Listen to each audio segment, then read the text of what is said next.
The weekend finally arrived. No meetings, no deadlines, nothing urgent waiting on the other side of the next hour. You sit down on the couch, fully intending to do nothing, and within minutes you're refreshing your email anyway, or making a to-do list for a day that was supposed to have none, or feeling a low hum of guilt just for sitting still.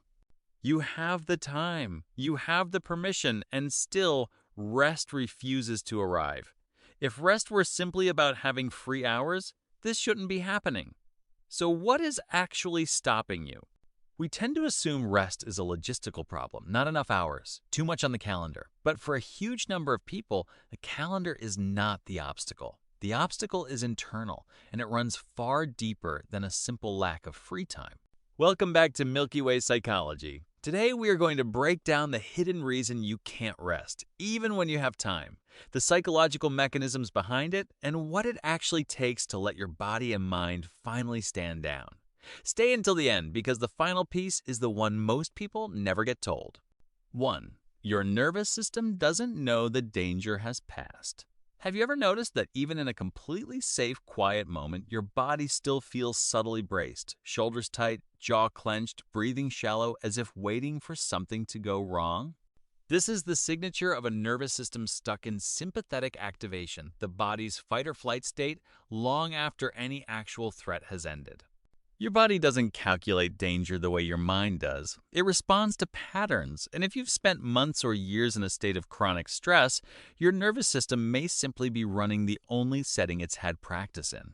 Rest isn't just an activity you choose. It requires your body to believe at a physiological level that it's actually safe to stand down, and for many people, that belief hasn't caught up with reality yet. 2. Rest was never modeled as safe. If you grew up in a household where slowing down was met with criticism, where busyness was praised and stillness was viewed with suspicion, you likely absorbed an early lesson that had nothing to do with logic. Rest is dangerous, or at minimum, rest is something you have to justify. Psychologists refer to internalized beliefs like this as early maladaptive schemas, a concept developed by psychologist Jeffrey Young, largely unconscious belief systems formed in childhood that continue to shape how safe or permitted something like rest feels in adulthood. This is why simply having free time doesn't automatically produce relaxation. The old schema doesn't check your calendar. It checks a much older, deeper rulebook. And until that rulebook is updated, stillness will continue to feel like a violation rather than a right. 3. Productivity became proof of worth. For many people, achievement wasn't just encouraged growing up, it became the primary channel through which love, attention, or approval arrived. Psychologists describe this as conditional positive regard, and its long-term effect is a nervous system that has quietly learned to equate output with value. If some part of you believes, even unconsciously, that your worth is measured by what you accomplish, then rest doesn't just feel unproductive. It feels existentially threatening, as if stopping means your value stops along with it. You are not lazy for struggling to rest. You are operating under an old equation that was never actually true, but has never been formally revised.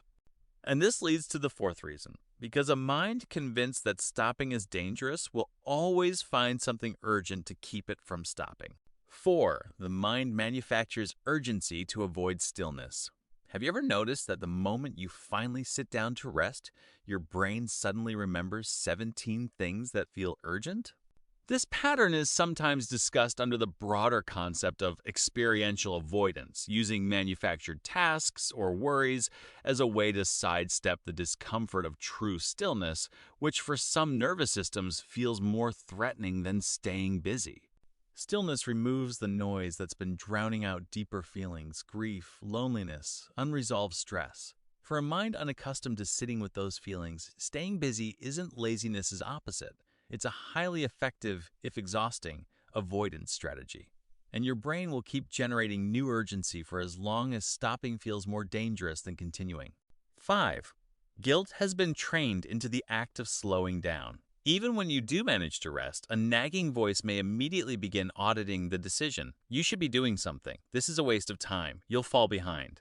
This is sometimes described informally as rest guilt, a learned emotional response in which relaxation itself triggers discomfort rather than relief, because the nervous system has come to associate stillness with failure or falling short. This guilt is not a sign that you're genuinely wasting time. It's a conditioned response, and like any conditioned response, it can be unlearned, but only once it's recognized for what it actually is, rather than mistaken for an accurate signal about your worth or productivity. And this leads to the sixth and final reason, the one underneath every mechanism above. 6. Your identity has quietly become your output. At the deepest level, many people who cannot rest have built an identity so tightly fused with what they produce that stopping doesn't just feel uncomfortable, it feels like a small, temporary erasure of self. Psychologists connect this to contingent self-worth, a form of identity that depends entirely on ongoing performance to feel stable. If you are only you while you're producing, then rest becomes a kind of disappearance. This is why rest can feel disorienting rather than restorative for so many high-functioning people. Not because they don't need it, but because some part of them isn't sure who they are without something to show for the hour. Put these 6 mechanisms together, the nervous system still braced for danger, the early belief that rest was never safe, the equation between output and worth, the manufactured urgency that fills every quiet moment, the guilt trained into stillness, and the identity fused entirely with productivity, and the hidden reason becomes clear. You were never simply bad at resting. You built over years a highly effective system for staying safe, staying valuable, and staying ahead of feelings you didn't have space to feel. That system worked. It just never included an exit plan. Rest for a mind like this isn't a scheduling problem to solve with a free afternoon. It's a relationship to be slowly rebuilt, one in which stillness stops being associated with danger, worthlessness, or disappearance, and starts being recognized as something you were always allowed to have. If you have ever sat in a completely free hour and still felt unable to actually rest, understand this. You are not lazy and you are not broken. Your inability to rest is not a character flaw. It is the fingerprint of a nervous system that learned somewhere along the way that stillness wasn't safe. You are allowed to rest without producing anything first. You are allowed to exist without constantly proving your worth. And you are allowed, slowly, to teach your body that it's finally safe to stop. Thank you for spending this time with Milky Way Psychology. If this explains something you've struggled to put into words, share your story in the comments. You are far from alone in this. Don't forget to hit like and subscribe if this video helped you understand yourself a little better. Until next time, goodbye.